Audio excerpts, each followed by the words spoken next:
আচ্ছা, তোমরা তো এটা হামেশাই শুনে থাকবে যে যাদের যমজ বাচ্চা তাদের একজনের যে অসুখ বিসুখ হয় অন্যজনেরও সেই একই সেম অসুখ বিসুখ হয়।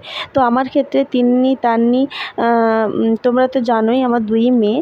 তো তান্নি তিন্নির ক্ষেত্রে আমি লক্ষ্য করেছি যে ওদের একজনের অসুখ হলে সেটা কিছুদিন পর আরেকজনের হয়। একসঙ্গে হয়তো হয় না, হয়তো তিন্নির আগে হলো তান্নির পরে হলো, বা তান্নির আগে হলো তিন্নির পরে হলো, এরকম বেশিরভাগ ক্ষেত্রে হয়েছে, এক দুটো ক্ষেত্রে হয়নি। তো সেরকমভাবে আজকেও দেখো তান্নি তিন্নির কিন্তু আজ একসঙ্গেই দুজনের জ্বর হয়েছে। তো বেলা 10টা না থেকে দুজনেরই 100 থেকে 101-এর মধ্যেই জ্বরটা দুজনেরই রয়েছে।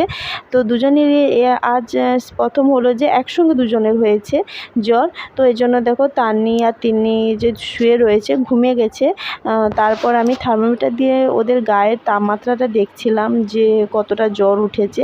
তো ডাক্তার বলেছে যে 100 মতো জ্বর হলে জ্বরের ওষুধটা খাওয়াতে, সেজন্যই আমি তাপমাত্রাটা দেখে নিচ্ছিলাম। যদি 100 হয় তাহলে আমি ওষুধটা খাওয়াবো। তো দেখলাম যে 100 হয়নি, 100 হতে বাকি রয়েছে দুজনেরই।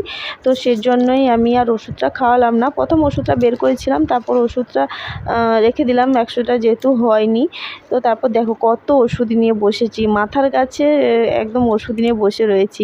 তো যাদের বাড়িতে বাচ্চা কাচ্চা আছে তারা তো জানে কত রকমের ওষুধের ভান্ডার নিয়ে রাখতে হয়। জ্বর, সর্দি, কাশি, হজম, ক্যালসিয়াম, আয়রন সব একদম ভর্তি নিয়ে রাখতে হয়। তো সেরকম আমার বাড়িতেও ভর্তি ওষুধ, তো মাথার কাছে নিয়েই শুতে হয়েছে। তো দেখো সব কিছু নিয়েই বসে রয়েছি দুজনকে নিয়ে। দুজনে যেহেতু ঘুমিয়েও পড়েছে, দেখো তো দুজনে কীভাবে শুয়ে রয়েছে দেখো। দুজনের এই নিষ্পাপ মুখ দুটো দেখলে সারাদিনের ক্লান্তি একদম দূর হয়ে যায়। সত্যি বলতে সত্যি মানে সারাদিন দুজনকে নিয়ে যা ঝামেলা হয়, তারপর দিন শেষে এসে যখন এদের দুজনের ঘুমন্ত দুটো নিষ্পাপ মুখ দেখি না, সারাদিনের সত্যি ক্লান্তিটা দূর হয়ে যায়।